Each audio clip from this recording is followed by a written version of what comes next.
यही सब जब हो रहा था, भारत देश आज़ाद हुआ, उसके बाद पार्टीशन हुआ, पार्टीशन होते-होते वो आज़ाद हुआ। पर इसी की शुरुआत में भी एक जो नेहरू की असफलता करके बहुत बोला जाता है या आज वो प्रचार किया जा रहा है इस तरह का, कि ये जो कश्मीर का मुद्दा है, तो कश्मीर का मुद्दा कैसे हुआ? उसमें क्या आप भी मानते हैं कि नेहरू जी की कोई गलतियाँ हुई? अ, या उन्होंने जो भी कदम उठाए तब, वो कितने सही थे, कितने गलत थे? आपके विचार क्या है उस बारे में? क्योंकि इसके बारे में तो इतना गैर जानकारी है हमारे देश में। वो गैर जानकारी इतनी है कि उसको अज्ञान ही कहा जा सकता है कि नेहरू की नीतियों के कारण कश्मीर भारत में पूरी तरह विलीन नहीं हुआ है या कश्मीर में आज विवाद खड़ा हुआ है, ये लोग मानते हैं। जबकि वास्तविकता यह है कि नेहरू के कारण ही कश्मीर भारत के साथ जुड़ा। भारत संघ में जो शामिल हो गया कश्मीर, उसका अगर एकमात्र श्रेय किसी को दिया जा सकता है तो जवाहरलाल नेहरू को दिया जा सकता है, क्योंकि कश्मीर की अधिकांश जनता मुसलमान थी। हिंदुओं की संख्या वो बहुत अल्पसंख्यक थे वहाँ। और जहाँ जिन-जिन जगहों पर मुस्लिम देश, मुस्लिम प्रांत या रियासतें मुस्लिम बहुल थीं, वहाँ के जो प्रमुख थे वो सब चाहते थे कि हम पाकिस्तान में चले जाएँ। जहाँ हिंदू बहुल रियासतें थीं, उनमें से भी कई चाहते थे कि पाकिस्तान जाएँ। जैसे जोधपुर के महाराजा, उधर केरल में एक रियासत थी, अभी नाम भूल रहा हूँ, वो चाहते थे कि मैं पाकिस्तान में शामिल हो जाऊँ। यहाँ निज़ाम हैदराबाद, वो चाहते थे पाकिस्तान में। जूनागढ़, वो चाहते थे पाकिस्तान में। चूँकि जूनागढ़ और निज़ाम, ये 2 तो मुसलमान थे हैदराबाद के। तो मुसलमान शासक थे, इसलिए इनके मन में था कि हम पाकिस्तान चले जाएँ। लेकिन आम जनता वहाँ हिंदू थी, बहुसंख्यक हिंदू थे। तो चूँकि बहुसंख्यक हिंदू है और शासक चाहता है कि हम पाकिस्तान में चले जाएँ, इसको नहीं चलने देंगे, जनता के पक्ष में निर्णय लेंगे, इसके लिए पटेल ने कदम उठाया। नेहरू जी ने उसका समर्थन ही किया। वहाँ फौजी कार्रवाई हुई और कई तरह के राज्य शक्ति का इस्तेमाल करके उन्हें भारत संघ में शामिल किया गया। निज़ाम हैदराबाद को भी झुकना पड़ा और वो शामिल हुए भारत देश में। कश्मीर में स्थिति ये थी, वहाँ का राजा हिंदू था और अधिकांश जनता मुसलमान थी। लेकिन वो चाहते थे कि हम स्वतंत्र रहें, भारत में शामिल होना नहीं चाहते थे, राजा बने रहना चाहते थे। और इस तरह के अनेक लोग थे, राजा थे जो चाहते थे कि हम राजा बने रहें, भारत संघ में शामिल न हो। ये तो नेहरू की लोकप्रियता थी और पटेल का दबाव था कि उन सबों को भारत में शामिल होना पड़ा। लेकिन कश्मीर के राजा ने बहुत रेसिस्ट किया और अंत तक वो भारत के साथ शामिल होने के लिए राजी नहीं हुए। जब पाकिस्तान का हमला हुआ, तब इनको होश आया कि भाई अब या तो पाकिस्तान हमको कैप्चर कर लेगा, तो दूसरा उपाय क्या है, तो भारत में शामिल हो जाओ। लेकिन पटेल ने देखा, पटेल इस मामले में बहुत स्ट्रेट फॉरवर्ड कि भाई अधिकांश जनता मुसलमान है, केवल राजा हिंदू है और थोड़े से अल्पसंख्यक हिंदू हैं, तो इनको हम क्यों भारत में शामिल करें, जाओ पाकिस्तान में। ऐसा उनकी मानसिकता थी भाई। चूंकि उन्होंने देखा था मुसलमानों की मेंटेलिटी जो निज़ाम के राज्य में थी या जूनागढ़ में जो थोड़े मुस्लिम थे, लेकिन हिंदू बहुलता थी, इसलिए उन्होंने वहाँ फौजी कार्रवाई की। यहाँ फौजी कार्रवाई करने के पक्ष में वो इसलिए नहीं रहे कि भाई अधिकांश जनता मुसलमान है, वो तो चाहती होगी पाकिस्तान में चले जाएं, तो केवल राजा के चाहने से क्यों हम उसको शामिल करें। लेकिन यहाँ ये बात थी कि कश्मीर की आम जनता भारत के साथ शामिल होना चाहती थी। तो ऐसा क्यों? तो वहाँ के जो एक यूनानिमस लीडर थे, बहुत अत्यंत लोकप्रिय लीडर शेख अब्दुल्ला, वो नेहरू जी के बहुत करीबी मित्र थे और नेहरू जी बार-बार कश्मीर जाकर वहाँ उन्होंने वहाँ के लोगों के अधिकारों की आवाज़ राजा के खिलाफ उठाई। नेहरू जी को गिरफ्तार भी करने की नौबत आई थी। राजा इतने नाराज़ थे इनसे। ये आते हैं और आम जनता को भड़काते हैं, क्योंकि कांग्रेस का ये काम ही था कि जगह-जगह जाकर लोकतंत्र के पक्ष में जनता को तैयार करो। तो कश्मीर में भी लोकतंत्र के पक्ष में जनता को तैयार करने पर जवाहरलाल नेहरू बहुत कीन थे, क्योंकि खुद वो कश्मीरी थे, शायद इसलिए भी। और शेख अब्दुल्ला एक लोकतांत्रिक वृत्ति के नेता थे, मुस्लिम होते हुए भी, और मुसलमानों पर उनकी काफ़ी पकड़ थी। तो जब राजा तैयार नहीं हुए और हमले के बाद तैयार हुए, तो एक्सेशन पर जो उन्होंने हस्ताक्षर किए राजा ने, तो शेख अब्दुल्ला से भी हस्ताक्षर करवाया गया कि भाई केवल राजा के कारण हम कश्मीर को अपने संघ में नहीं मिला रहे हैं, बल्कि वहाँ की जनता भी शामिल है। जनता भी चाहती है और जनता के जो एकमात्र प्रतिनिधि थे उनका हस्ताक्षर हुआ उसमें। ये सारा तो नेहरू के कारण हुआ कि कश्मीर भारत संघ में शामिल, और आज बात उल्टी फैलाई जा रही है।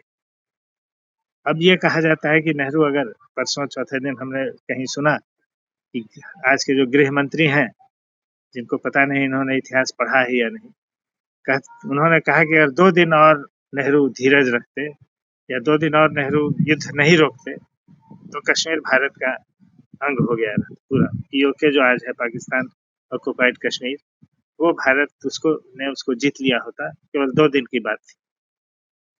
तो उनका इशारा ये था कि नेहरू ने जानबूझकर ऐसा नहीं किया। लेकिन रियलिटी उस वक्त क्या थी? क्या 2 दिन और युद्ध चलाते तो जीत लेते? ये तो काफी, पाकिस्तान ऑक्युपाइड कश्मीर का अगर आप नक्शा देखें तो काफी हिस्सा ऐसा है जो पाकिस्तान ऑक्युपाइड है, और काफी लड़ाई भिड़ाई करने के बाद हम कश्मीर को तो बचा ले गए, लेकिन पूरे कश्मीर के हिस्से को हम कब्जा नहीं कर सके। 6000 केवल आर्मी जो थी, थल सेना, उसके 6000 लोग मारे गए और महीनों से युद्ध चल रहा था। तो पाकिस्तान को ही बहुत, भारत की जो उस समय सैनिक शक्ति थी उसके सामने पाकिस्तान की सेना बहुत कमजोर थी, ऐसा नहीं। और अगर भारत और आगे बढ़ता तो जिन लोगों ने कश्मीर के इशू पर संयुक्त राष्ट्र संघ में वीटो किया, भारत का साथ नहीं दिया बल्कि भारत के विरोध में खड़े हो गए, तो रूस ने वीटो किया, जिस कारण भारत के खिलाफ संयुक्त राष्ट्र संघ में प्रस्ताव नहीं पारित हो सका। तो अमेरिका और इंग्लैंड, ये सब जो खेमा था, वो तो पाकिस्तान की मदद में आ ही जाता।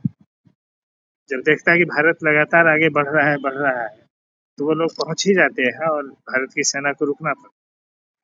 तो 2 दिन में हम कश्मीर जीत लेते, ये सब अफवाहें फैलाई जा रही हैं। नेहरू जी उस समय, जरूर हम ये कह सकते हैं कि उन्होंने युद्ध विराम पर सहमति दे दी, युद्ध विराम हो जाना चाहिए। वो इसलिए कि वो मानते थे कि राज्य शक्ति का आधार भी आखिर हिंसा ही है। तो हम किसी समस्या को हिंसा से नहीं सुलझाएं, हम बातचीत से सुलझा लें। इस उम्मीद में उन्होंने ये बात की कि ठीक है, अब लड़ करके हमने कश्मीर को तो बचा लिया, बाकी जो उसके हिस्से पर अनाधिकार पाकिस्तान का कब्जा है, उस पर मैं बातचीत करके, उसको समझा करके, कुछ समझौता करके उस कश्मीर के उस हिस्से को भारत में मिला दूं। इस उम्मीद से उन्होंने युद्ध विराम किया, क्योंकि युद्ध कितनी बुरी चीज है दोनों पक्ष के लिए, युद्ध आक्रामक के लिए भी और आक्रांता के लिए कितनी बुरी है, ये लोग नहीं जानते, समझते हैं, इसलिए उससे खौफ खाते हैं, क्योंकि उनको कभी पाला नहीं पड़ा युद्ध से, तो उसके क्या खतरे हैं, क्या जनता के लिए क्या त्रासदी है। नेहरू या गांधीयन लोग जो है, जो इन चीजों को समझते हैं, वो मानते हैं युद्ध किसी भी हालत में नहीं होना चाहिए। तो जब मौका ऐसा आया कि ठीक है अब युद्ध रोक दो, तो उन्होंने युद्ध रोक दिया और उसके बाद बातचीत की तैयारी की। बातचीत से समस्या का हल हो सकता है, ऐसा मानते थे वो। अब ये नहीं हो पाया, तो नहीं हो पाया, इसका दोष जितना नेहरू पर है, उससे ज्यादा दोष पाकिस्तान के शासकों का है, जो पाकिस्तान के शासक आज भुगत रहे हैं। गांधी जी ने तो खुद बहुत कोशिश की कि जिन्ना को समझाएं कि तुम अलग जो देश चाह रहे हो, भारत का बंटवारा, वो गलत है, ऐसा मत चाहो। जिन्ना के दरवाजे पर भी जाके उन्होंने बातचीत की, लेकिन जिन्ना ने नहीं माना। ये गांधी का दोष था या जिन्ना का? ये विकृति थी, ये नेहरू की गलती थी या पाकिस्तान के शासकों की मानसिक विकृति थी? ये न समझ करके नेहरू पर तुम आक्रमण करते हो। अरे, पाकिस्तान के शासकों की जो विकृतियां हैं, उसको आइडेंटिफाई करके उस पर आक्रमण होना चाहिए, लेकिन उस पर हम आक्रमण इसलिए नहीं करते हैं कि उस तरह की विकृतियां खुद हम में है। तो उस पर आक्रमण करेंगे कि भाई तुम मुसलमान क्यों करते हो, इस्लाम के आधार, इस्लामिक नेशन की बात क्यों करते हो। आजकल के जो शासक हैं वो तो खुद हिंदू हिंदू करते हैं, और असल में हिंदुत्व की बात है इनके दिमाग में, लेकिन हिंदुओं को गलत दिशा देने के लिए हिंदू हिंदू की बात करते हैं।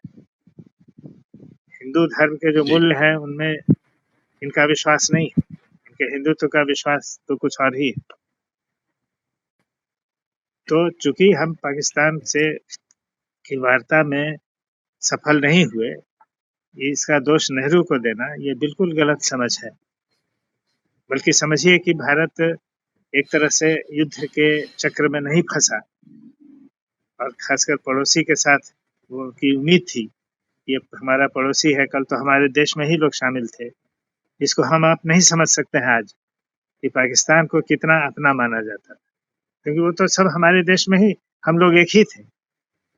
तो ये भरोसा रखना कि भाई हम में हमारे ही भाई बंद आखिर मान जाएंगे इस बात पर कि ठीक है, शांति से रहो, और ये जो कश्मीर के लोग चाहते हैं हिंदुस्तान के साथ रहना, कश्मीर के मुसलमान चाहते हैं हिंदुस्तान के साथ जाना, तो हम उनको जाने दें। तो ये भरोसा नहीं सफल हो पाएगा। तो कश्मीर के बारे में मैं इस तरह से सोचता हूँ और समझता हूँ, और आप इतिहास पढ़ेंगे, प्रामाणिक इतिहास जितने भी हैं, तो उन सब इतिहास में इस चीज की तायद आपको मिलेगी। तो ये शेख अब्दुल्ला जी जो थे वो बाद में जो फारूक अब्दुल्ला वहाँ के चीफ मिनिस्टर बने, और आज जो उमर अब्दुल्ला अभी कुछ साल पहले चीफ मिनिस्टर थे, तो फारूक अब्दुल्ला जी के पिताजी ही हैं शेख अब्दुल्ला जी? हाँ, फारूक अब्दुल्ला के पिता है शेख अब्दुल्ला। जी। और इसमें एक बात और लोग सवाल उठाते हैं कि शेख अब्दुल्ला नेहरू जी के परम मित्र थे और कश्मीर के पहले शासक बने। उस समय प्रधानमंत्री ही कहा जाता था, कश्मीर के प्रधान। तो नेहरू जी ने ही उनको गिरफ्तार भी किया। जब देखा कि शेख अब्दुल्ला की गतिविधियां ऐसी हो रही हैं जो देश के लिए नुकसानदेह हो सकता है, तो अपने दोस्त को, जिस दोस्त के कारण कश्मीर भारत में शामिल हुआ, उस दोस्त को उन्होंने गिरफ्तार किया कि गिरफ्तार नहीं करेंगे तो हो सकता है कश्मीर में अलगाव की धारा मजबूत होगी। तो ये लोग नहीं देखते हैं, नेहरू ने ऐसे समय ऐसा कदम उठाया। और बात, मैं शेख अब्दुल्ला को भी दोष नहीं दूंगा। शेख अब्दुल्ला तो देश में शामिल हुए थे भारत में नेहरू के भरोसे, लेकिन नेहरू से ज्यादा भरोसा उनका गांधी पर था। गांधी से उनकी दोस्ती या उसका वार्ता उर्ता ज्यादा नहीं हुई थी, लेकिन गांधी की जो एक इमेज थी उसमें वो तो अनपैरेलल लीडर थे। तो शेख अब्दुल्ला के मन में था कि जब गांधी हैं, नेहरू है, तो इसमें हम लोगों को बराबर की इज्जत मिलेगी। हम मुसलमान हैं, फिर भी हमको बराबरी का दर्जा मिलेगा। जिन्ना ने जो बात फैलाई, मुसलमानों के दिमाग में डाला कि तुम हिंदुस्तान में रहोगे तो तुमको हमेशा दूसरे दर्जे का माना जाएगा या अछूत माना जाएगा। चूंकि हिंदू लोग अछूत मानते हैं मुसलमानों को, उस वक्त तो और भी मानते थे।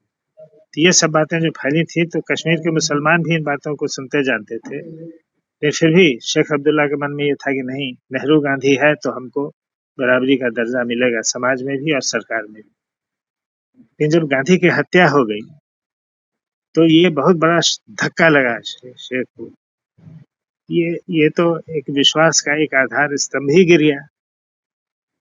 और फिर नेहरू जी ने जिस तरह से उसके बाद उन्होंने भारत के हित को पहले देखा, हालांकि कश्मीर के हित को भी देखते हुए आगे बढ़े वो, लेकिन शेख अब्दुल्ला के मन में इन सब चीजों से ये बात आई थी कि हम चुप बैठेंगे तो आगे और हालत खराब होगी और स्थिति खराब होगी।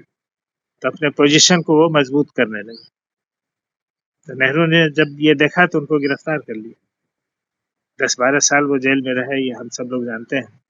वो नेहरू के रिजीम में रहे। तो ये मानना कि नेहरू ने उन लोगों को तरजीह दी और ढिलाई से या बहुत नरमाई से उनके साथ व्यवहार किया, इसलिए कश्मीर में समस्या खड़ी हुई, ये सब गलत है। जी। और जहाँ तक मेरी जानकारी है कि जो कश्मीर में कश्मीर का हिस्सा जो पाकिस्तान में है, वहाँ पे लोग बहुत कम रहते हैं। यानी भले ही ज़मीन की दृष्टि से कम हिस्सा भारत में है, पर लोक संख्या की दृष्टि से लगभग सारे लोग कश्मीर के जो जिस भाग में रहते हैं, वो पूरा आज शायद भारत में है। क्या ये जानकारी सही है? बिल्कुल सही है, क्योंकि कश्मीर ऑक्युपाइड कश्मीर जो है, वो तो पहाड़ियों से और जंगलों से भरा हुआ है। तो उसमें भी लोग हैं, लेकिन जनसंख्या उनकी बहुत कम है। यानी कम कश्मीरियों के लोग हैं। लिए, कश्मीरियों को जो भारत में आना था, उतनी बात जवाहरलाल नेहरू जी ने वो करके तब हमने युद्ध रोक दिया। ऐसा हम ये निष्कर्ष भी निकाल आप सकते ये भी कह सकते हैं, जब अधिकांश जनता जो शेख अब्दुल्ला के पीछे थी, ऐसे जो मुसलमान थे, और जम्मू हिंदू जो थे वो तो थे ही साथ। तो जब जनता को के हिस्से को उन्होंने जीत लिया, तो फिर कहा कि ठीक है, बाकी का हम फैसला हैं। जी। करेंगे। और एक बहुत महत्वपूर्ण मुद्दा जो आप बोले उसमें मुझे लगा कि यानी आप ये कह रहे हैं कि आज के हमारे भारत के शासक तब के पाकिस्तानी शासकों जैसे हैं और बिल्कुल, बिल्कुल इनके वैल्यूज़ वही हैं। केवल फ़र्क ये है कि वो मुसलमान हैं और ये हिंदू। ये हिंदू भी नहीं है बल्कि हिंदुत्ववादी हैं। हिंदुत्ववाद में और हिंदू में बहुत बड़ा फ़र्क है, जो आम तौर पर हिंदुओं के लिए समझना मुश्किल है। भोले-भाले हैं या सीधे-साधे हैं, वो नहीं समझते हैं इन चीज़ों को। इसलिए हिंदुत्व के नारे के पीछे चल देते हैं। लेकिन अगर ये सावरकर को पढ़ें, गोलवलकर को समझें, हिंदू का क्या अर्थ वो लगाते हैं, तो ये हिंदुस्तान की जो परंपरा है और उस परंपरा को जिन लोगों ने जज़्ब किया है, अधिकांश हिंदुओं ने जज़्ब किया हुआ है। वो जब आँख खोल के देखेंगे तो तुरंत समझ जाएँगे कि भाई ये हिंदुत्व हमारा नहीं है। हम हिंदू हैं और हमारी जो भारतीयता है, हमारा जो भारतीयत्व है, वो अलग है। उनका भारतीयत्व अलग है।